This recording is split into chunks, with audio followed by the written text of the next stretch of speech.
وہ جو 99 قتل کر بیٹھا تھا اور پھر جب ایک جاہل کے پاس گیا تو اس نے کہا تیری توبہ نہیں، تو پھر اس کو بھی قتل کر دیا، اور 100 اشخاص کا قاتل بنی اسرائیل کا وہ شخص جس کا ذکر صحیح احادیث میں ہے، تو پھر وہ کسی کے پاس گیا تو اس نے بتایا نہیں ایسا نہیں معاملہ جس طرح اس راہب نے کہا، بلکہ فلاں بستی میں اللہ کے کچھ بندے رہتے ہیں، ان کے ساتھ جا کے بیٹھ جا، ان کے وجود کی برکت سے تجھے توبہ نصیب ہوگی اور تیرے گناہ بخشے جائیں گے۔ تو وہ گھر سے چلا، ابھی آدھا رستہ طے نہیں کیا تھا کہ موت واقع ہو گئی، تو فرشتے آ گئے اور جنت والے کہیں کہ یہ توبہ کے دروازے کی طرف جا رہا تھا، اور جہنم والے کہیں 100 افراد کا قاتل ہے۔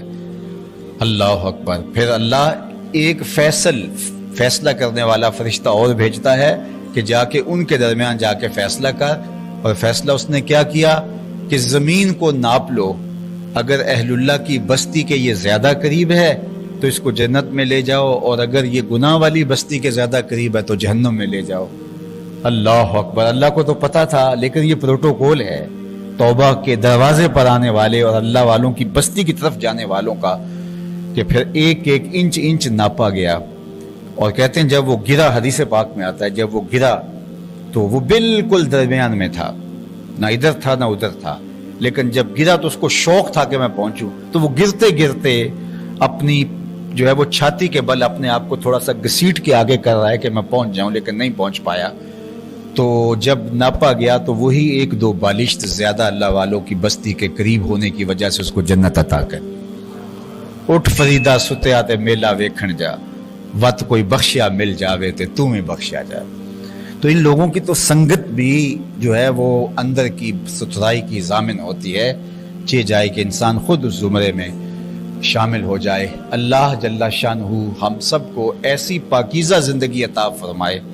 کہ ہم اللہ کے ولی ہونے کے نور سے مالا مال ہو جائیں، ہم زمرہ اولیاء میں شامل ہو جائیں۔ امام اعظم ابو حنیفہ کسی سے قرض لینا تھا، دروازے پر دستک دی اور پیچھے آ کے دھوپ میں کھڑے ہو گئے،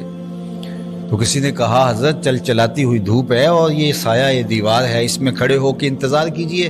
فرمایا صاحب خانہ سے قرض لینا ہے، اور جس سے قرض لینا ہو قرض کے علاوہ اس سے کوئی نفع اٹھانا سود ہوتا ہے، تو میں اس لیے اس کی دیوار کے سائے میں کھڑا نہیں ہو رہا مبادا کے سود نہ ہو جائے۔ تو یہ ان کی احتیاط تھی، اور پھر ان محتاط ہاتھوں سے ہمارے تک دین پہنچا۔ تو اللہ کے جو ولی ہیں وہ ایمان کے بھی اعلیٰ ترین مرتبے پہ فائز المرام ہوتے ہیں، اور وہ اتقاء کے بھی اعلیٰ ترین مرتبے پہ فائز المرام ہوتے ہیں۔ باقی ظاہر ہے جب حضور علیہ السلام کا زمانہ تھا اور حضور کی زمانے کی قربت لوگوں کو میسر تھی، تو اس طرح کے لوگ جو ان اعلیٰ مراتب پر تھے وہ کثرت کے ساتھ پائے جاتے تھے، اور پھر وقت کے ساتھ ان میں کمی آتی رہی۔ اس کا یہ مطلب نہیں کہ آج اولیاء نہیں ہیں، آج لوگوں کے پاس مضبوط ایمان نہیں ہے اور اتقاء کے اعلیٰ درجے پہ لوگ فائز المرام نہیں ہیں، بالکل ہیں، لیکن بہت تھوڑے، ڈھونڈنے سے ملتے ہیں۔ قرب قیامت کی علامتیں بیان کی گئی ہیں کہ لوگ کہیں گے فلاں بستی میں ایک دیانت دار آدمی رہتا ہے، اور لوگ اسے دیکھنے جائیں گے۔ تو ہمیں جو اولیاء اللہ کی اصطلاح دی گئی ہے، ایک تو یہ ہے کہ ہم اہل اللہ کو تلاش کریں، ان کی قربت میں بیٹھیں، اور دوسری بات کہ ہم خود بھی وہ صفات اپنے اندر پیدا کریں کہ اللہ کے ولی ہم بھی تو بن سکتے ہیں۔ اللہ تعالیٰ نے یہ دروازہ مخصوص لوگوں کے لیے تو نہیں کھولا کہ وہ اس دائرے میں آ سکتے ہیں، عام لوگ نہیں آ سکتے۔ اللہ کا جو بھی بندہ محنت کرے گا، کوشش کرے گا، اپنے رزق کو پاک کرے گا، اپنی زبان کو سچ کا خوگر بنائے گا، اپنے رویوں میں خوبصورتی پیدا کرے گا، لوگوں کے لیے ضرر کا باعث نہیں بنے گا، اپنی زندگی کو مرتب اور منظم کرے گا، اللہ رسول کے بتائے ہوئے طریقے کے مطابق چلے گا، فرائض کی ادائیگی کے بعد نوافل کی کثرت کرے گا، تو اللہ تعالیٰ اس کو یہ نور عطا کرے گا۔ اس کے لیے تو اس نے دروازہ بند نہیں رکھا۔ نبوت کا دروازہ تو بند ہو گیا، لیکن ولایت کا دروازہ بند نہیں ہوا۔ اس لیے مجھے اور آپ کو جہاں اہل اللہ کسی کے بارے میں، وہ واصف علی واصف مرحوم نے کہا تھا کہ کسی کے بارے میں شک بھی ہو کہ اللہ کا قریبی ہے تو اس کے نیڑے ہو جاؤ۔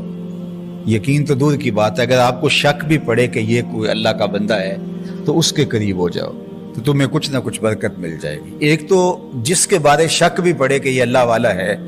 اور وہ صفات حمیدہ جو اہل اللہ کی ہیں وہ اس شخص میں موجود ہے، تو اس کی قربت اختیار کرنی چاہیے۔ اور دوسرا، ہمیں از خود جد و جہد کرنی چاہیے کہ اللہ تعالیٰ ہمیں زمرۂ اولیاء میں شامل فرمائے۔ وَأَلْحِقْنِي بِالصَّالِحِينَ، ہمیں جو کہا گیا، جو دعا مانگنے کے لیے سلیقہ دیا گیا، اس میں ایک لفظ یہ ہے، اللہ نیک لوگوں کے ساتھ مجھے شامل کر دے، اور ان کے ساتھ محض ان کے زمرے میں آ جانا۔